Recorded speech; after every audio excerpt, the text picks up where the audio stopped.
ودخول مأساة الأزمة السورية العام الثالث عشر في ظل ما تشهده البلاد من قتل وتدمير وتهجير وتغيير ديمغرافي واحتلالات لمدن سوريا بسبب الحرب الدائرة، والتي خلفت آلاف من الضحايا وأضعافهم من الجرحى وملايين النازحين واللاجئين، وتدمير للمدن والبنى التحتية وتمزيق للنسج الاجتماعية وخلق أزمات اجتماعية ونفسية تمثلت بظاهرة الضياع وفقدان الأمل والثقة بالذات، وعجز الجميع عن إيجاد مخرج للأزمة والكارثة الإنسانية في سوريا التي تتحمل مسؤوليتها بالدرجة الأولى سلطة دمشق، التي رفضت إجراء إصلاحات ديمقراطية تلبي تطلعات أبناء سوريا في الحرية والعدالة والمساواة، ورفضت جميع دعوات الحوار الداخلية للوصول إلى حل، وأصرت على اللجوء للعنف المفرط ضد طلاب الحرية ومحاولة فرض الحسم العسكري بعد أن ساهمت بتدويل الأزمة السورية وفتح الباب للتدخلات الإقليمية والدولية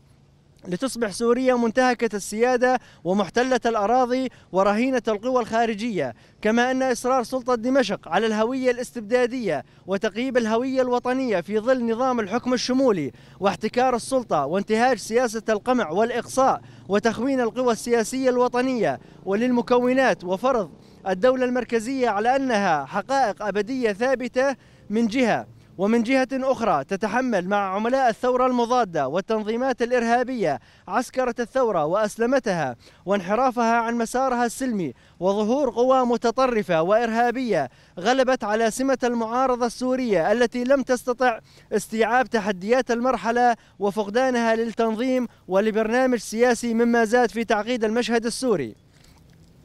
ضمن هذا الواقع تمكنت القوى الاجتماعية والسياسية في شمال وشرق سوريا التي تربطها أواصر تاريخية في العيش المشترك والسلم الأهلي من تجاوز هذه الصراعات والفتن وتوحدها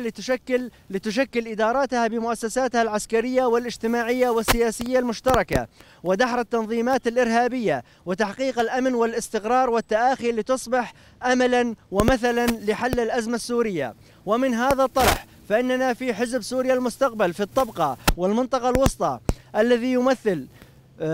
حزب سوريا المستقبل بلغاتها وثقافاتها وأديانها نطالب أبناء الشعب السوري الحر وجميع القوى الوطنية الديمقراطية لإجراء حوار سوري جامع وتوحيد الرؤى لإنهاء المأساة الدامية لشعبنا وإنهاء الاحتلالات وإحداث تغيير ديمقراطي جذري لمنظومة الحكم الشمولي وتحقيق أهداف الثورة في الكرامة والحرية والعدالة والمساواة. ونطالب المجتمع الدولي بوقف التدخلات الخارجية وإنهاء الصراع على سوريا وفيها ودعم مسار الحل الديمقراطي وتطبيق القرار الأممي 2254 بكافة بنوده لحل الأزمة السورية.